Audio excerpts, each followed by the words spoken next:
Newcastle.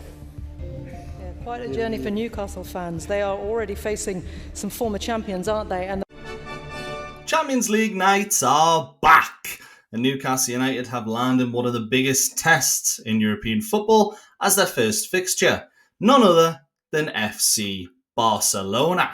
This is a club steeped in history, a club that has defined the Champions League for decades, and now they're standing in our way. In today's podcast, I'm going to be breaking down exactly what this Barcelona side looks like heading the 25-26 campaign, their strengths, their weaknesses, and exactly what Eddie Howe's men will need to do to pick up just 1 point from this fixture. These two sides will collide at St James's Park on the 18th of September, and what a way to kick off a Champions League campaign. So let's set the scene. Barcelona right now, although being a truly fantastic team, they're still in a bit of a transition phase to be where they want to be. The Messi era is long gone. The club know that, but their identity is still tied to that golden generation. They've been rebuilding through La Masia with players such as Pedri, Gavi and Lamine Yamal, while also relying on experienced signings to keep them competitive, such as Robert Lewandowski. In La Liga, they've been battling Real Madrid and Atletico Madrid at the top, but in Europe, they've failed to recapture that dominance. The new camp is still intimidating, but considering its current state, many Newcastle fans will be glad to host Barcelona instead of be travelling to Barcelona. And while the club aren't the unstoppable machine of old, they still have a lot of talent at their disposal, and it's going to be very difficult for Newcastle to get anything, even on home turf. But last season, Monaco, Borussia Dortmund and Inter Milan all picked up home victories over the Spanish giants, and the season before that, Royal Antwerp and Shakhtar Donetsk managed it. So it'll be a mountainous challenge, but one that Newcastle can look back on and think, others have done it, why can't we? And if they create a similar atmosphere to how they did against Liverpool in the second game of the season, well, anything could happen. But before we go into the game a bit more, I want to talk a bit more about Barcelona's manager and their tactics. Now, tactically, Barcelona are still, well, Barcelona. Possession is their DNA. They'll look to control the ball, dominate midfield, and force Newcastle to chase. However, before Hansi Flick took over, it was, you hate to say it, but possession for possession's sake at sometimes. Now, there's a real cutting edge to Barcelona. You can expect a 4-3-3, heavy focus on technical quality and quick transitions down the wings.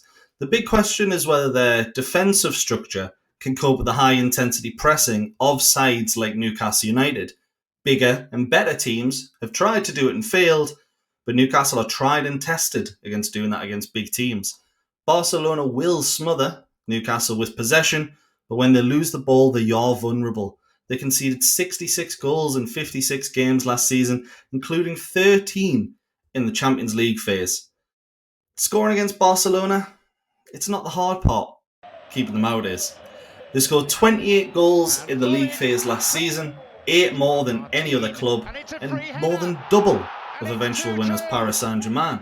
In fact, Barcelona had scored the same amount of goals on the road as PSG did in the whole group phase, partially down to scoring 5 against Red Star Belgrade and Benfica, the latter of whom will also play Newcastle in this group phase. But if Newcastle are to keep them out, they'll have to learn where those other clubs failed. So who are the key players at Barcelona that Newcastle need to keep an eye on? We'll start at the back. There's Ronald Araujo, who is powerful, aggressive, the heartbeat of their defence, if he's fit. He's the one tasked with dealing with Newcastle's movement. However, the versatility of Eric Garcia at right back will allow Alejandro Balde to effectively become a left winger, with Rafinha coming more central, becoming a real nemesis for defenders. So what starts off as a 4-3-3 or a 4-2-3-1 ends up with 5 attacking players, all because of that stability of Ronald Araujo and the versatility of Eric Garcia. And then in midfield, well, there's no surprise we're talking about Pedri. Pedri dictates the tempo while whoever's next to him, whether it's Gavi or Frankie de Jong, will carry the ball and break the lines. Typically, Barcelona's midfield will have about 18% of their attacking play between them. If you stop Pedri, you very likely stop Barcelona's rhythm. But then up front, the balance is shifting. Lewandowski may still be the experienced striker who can score 50 goals in a season, but the real excitement is around Lamine Yamal. He's a teenager, yet he's still achieved what many veteran players could only dream. When you were a child and you dreamed of your dream career, it would have started much like Lamine Yamal's. He is very quickly becoming the next global superstar, and many Newcastle fans are already terrified or excited about seeing him at St James's Park. Newcastle will try and double up on Yamal, but when they do that, there are 4 other attacking players just waiting for their opportunity to put Newcastle to the sword.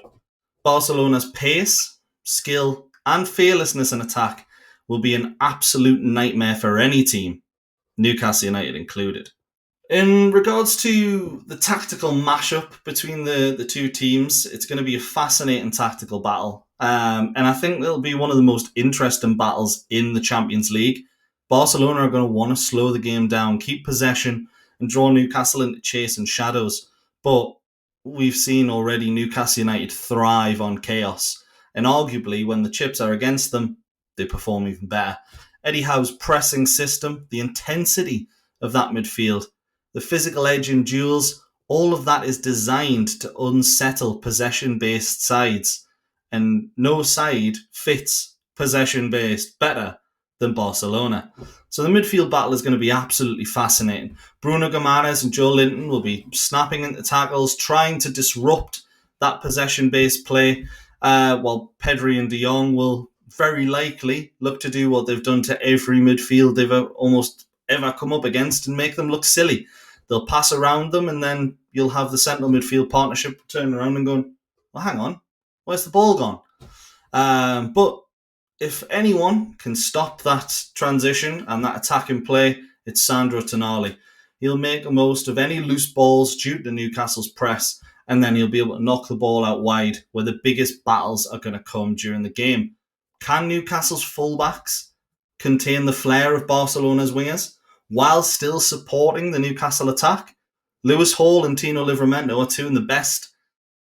Definitely in the Premier League. I'm not sure about the world. I would definitely have them in the top 10 at doing that exact thing. But after silencing some of the best in the world in the Premier League, silencing the best in the world in La Liga is a completely different thing entirely. This match, I think, will settle and be decided on those duels. And then you have to sort of consider the intangibles as well. The history, the aura. Barcelona are Barcelona. Cheers, Michael Owen. They walk into the Champions League with the weight of 5 European Cup behind them. But St James's Park under the lights can be a very daunting fixture in its own way. Not quite as much as the Nou Camp when you travel there for the first time, but Newcastle know how to put on a show. The atmosphere can create some of the fiercest in Europe, and Barcelona's young stars might turn up and think, all right, I want a piece of this. Or they can go, well, I wasn't expecting it to be this bad.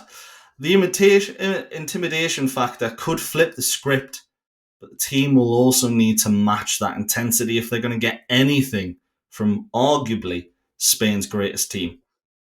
Barcelona have faced the yellow wall, El Clásicos, and the San Siro last year in a semi-final. They're not going to fear St James's Park, but they'll certainly know they've been in a battle, and they'll certainly know to expect one.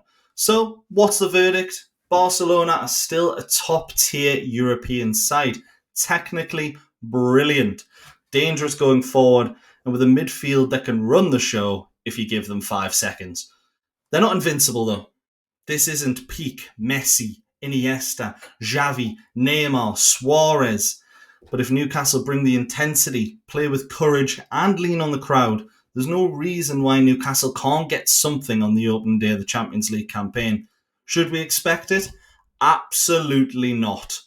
Barcelona are the favourites in almost every game they play, and they will be when they play Newcastle as well.